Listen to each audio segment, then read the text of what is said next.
É uma alegria contagiante que pode se transformar em tristeza profunda em um piscar de olhos. Assim funciona a síndrome de borderline.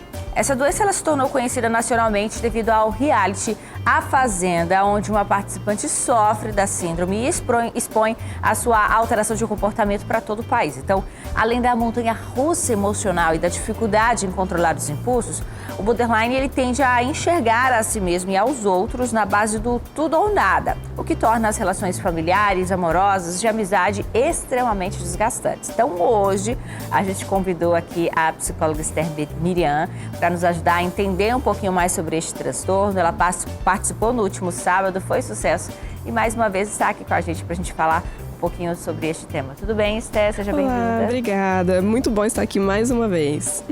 Para a gente começar entendendo um pouquinho sobre esta síndrome, do que se trata?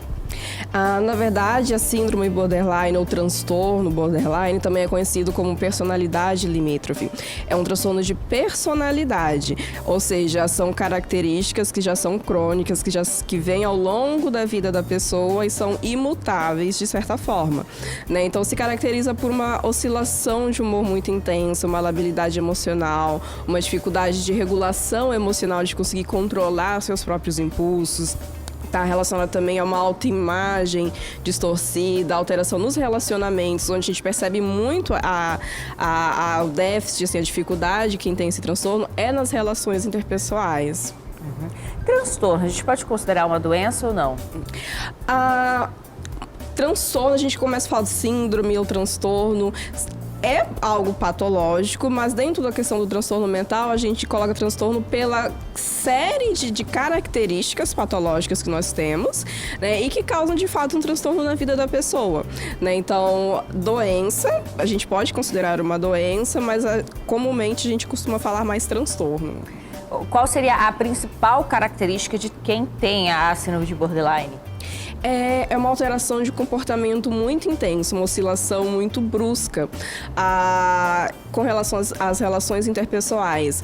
Ou eu tenho um amor muito intenso, eu gosto muito de você, eu quero estar contigo a todo momento, ou diante de uma possível relação, assim, eu sinto que você não gosta tanto de mim, ou você faz algo que me incomoda, eu já odeio, sabe? É um 880. Eu tenho reações muito intensas e eu não consigo controlar, eu não consigo pensar que, olha, talvez não seja isso, né? Pra mim é muito verdade. Eu tenho pessoas que têm esse transtorno borderline, elas têm uma questão do que a gente chama apego inseguro, né? E aí vem de todo um passado, geralmente de traumas, onde já teve históricos de abandono, ou de negligência, de cuidados, enfim. E aí essas pessoas elas vão aprendendo que não dá para confiar muito nas pessoas, elas podem ir embora a qualquer momento. E aí elas precisam desenvolver comportamentos para lidar com esse possível abandono, que na cabeça delas muitas vezes é verdade. Elas não conseguem avaliar que, talvez não seja isso, né? Em alguns casos, até por isso é chamado personalidade limítrofe. Em alguns casos, tende até a ter uma dissociação. As pessoas elas têm um comportamento meio que paranoico, acham que as pessoas estão conspirando contra ela, que as pessoas a estão perseguindo, e aí a partir disso ela começa a ter muitos comportamentos que não condizem com a realidade. Há uma explicação para qual seria a causa? Há uma definição de por que isso acontece?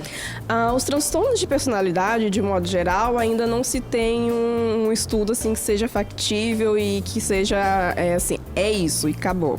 Mas existem vários estudos que estão sendo realizados e aí já, né, a gente tem indícios de que as pessoas que têm esse transtorno têm áreas do cérebro que são responsáveis, né, pela regulação emocional, elas têm algum déficit, não são totalmente formadas, mas geralmente a gente avalia muito mais a questão de como esses comportamentos foram sendo desenvolvidos. E aí, quando a gente vai avaliar esses pacientes, a maioria vão ter um histórico de negligência, de abandono, de traumas, né? Principalmente durante esse período da infância. E aí que vai desenvolvendo todo esse entendimento e essa crença de abandono, né? De que as pessoas não estão para mim disponíveis a todo momento. Os transtornos de comportamento, eles são bem semelhantes, né? Há uma dificuldade, há uma confusão no diagnóstico entre um transtorno e outro. por conta dessa proximidade dos sintomas? Sim. Inclusive, o transtorno de personalidade, de um modo geral, não é um transtorno que seja rápido e simples, né? E do personagem borderline também, principalmente, porque são sintomas que nós podemos perceber em outros quadros, tanto de personalidade, como personalidade histriônica, também quando casos de transtorno de humor, por exemplo, transtorno bipolar. É algo que se confunde muito, justamente por também ter essas oscilações de humor, por também ter essa questão do impulso. Só que no transtorno bipolar, a gente percebe uma oscilação um pouco mais calma, assim, é uma oscilação de dias, até meses pode ser. No transtorno borderline, não, é algo muito intenso. No mesmo dia, a pessoa pode ter diversas oscilações. Esse diagnóstico, ele ocorre somente de forma clínica ou existem exames que podem ajudar na identificação do diagnóstico? É mais um exame clínico, é um diagnóstico clínico. Os exames que são feitos de neuroimagem e outros do tipo são mais para descartar, para a gente fazer o que a gente chama de diagnóstico diferencial. Olha, não é isso, então realmente é borderline, né? Então é um diagnóstico que é lento, que ele demora, assim, de certa forma, mas justamente para ter esse cuidado, né? Inclusive já é uma recomendação que eu faço. Se você se identifica de alguma forma com algum desses sintomas, procure um profissional, né? Que esse autodiagnóstico também é muito perigoso. E existe algum tipo de, podemos falar em cura? Ou estéreo, é uma questão de acompanhamento para a vida toda? Como é que vai ser a vida de uma pessoa que tem esse tipo de transtorno? Transtornos de personalidade não tem cura, justamente é a personalidade da pessoa, é uma alteração crônica que já está cristalizado esses sintomas, esse modo de funcionar, digamos assim.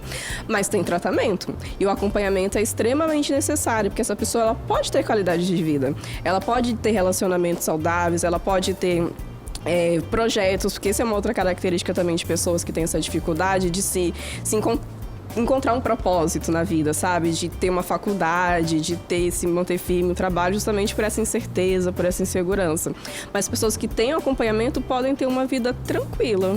Antes da gente encerrar, Esté, teve um ponto que eu achei bastante interessante que você falou no programa, e que a gente percebe, assim, até no próprio comportamento dos demais na Fazenda, a questão do julgamento daqueles que convivem com uma pessoa que tem um transtorno de comportamento. Sim. Salvo engano, você falou que isso se trata de psicofobia, né? Você não pode julgar aquela pessoa como doida, né? Porque ela tem um transtorno. Então, esse entendimento de quem convive em sociedade, ele é muito importante, Sim, né? Exato. Principalmente se tratando desse transtorno. Porque está relacionado às relações, às interações. E dependendo de como a gente lida com essas pessoas, vai justamente confirmar e reafirmar todo esse entendimento e vai confirmando ainda mais esse comportamento, né? Então, psicofobia se trata muito desse estereótipo, desse preconceito. Sabe? A pessoa é louca, a pessoa não tem jeito, é surtada, é porque é fraca, é porque isso, aquilo, sabe? Então, colocando a culpa da pessoa como se ela escolhesse estar assim. E não é, essas pessoas sofrem. Elas não querem agir dessa forma, isso causa um sofrimento significativo na vida delas. Então, quando a gente consegue compreender, isso vai, assim, mudar muito. Isso não significa romantizar. É importante também deixar isso bem claro. Não significa, ai, tadinha, assim, ela não pode fazer nada. Não, temos essa dificuldade. E aí, como que a gente pode resolver? Como lidar com essa situação? A gente quer agradecer a sua participação mais uma vez aqui conosco, viu, Esté? Inclusive, deixar as suas redes sociais para quem quiser acompanhar um pouquinho mais do seu trabalho, né? Tá certo. Esther Miriam, né? O @ Esther Miriam. É só entrar em contato se tiver alguma dúvida, quiser fazer algum comentário, estamos à disposição. E você de casa que perdeu este tema, ele vai estar disponível no nosso canal do YouTube, o canal SIC TV na íntegra, tá? Então, para você entender um pouquinho mais sobre este transtorno. Espero que vocês de casa tenham gostado do tema deste último sábado e do nosso quadro Viver Bem de hoje.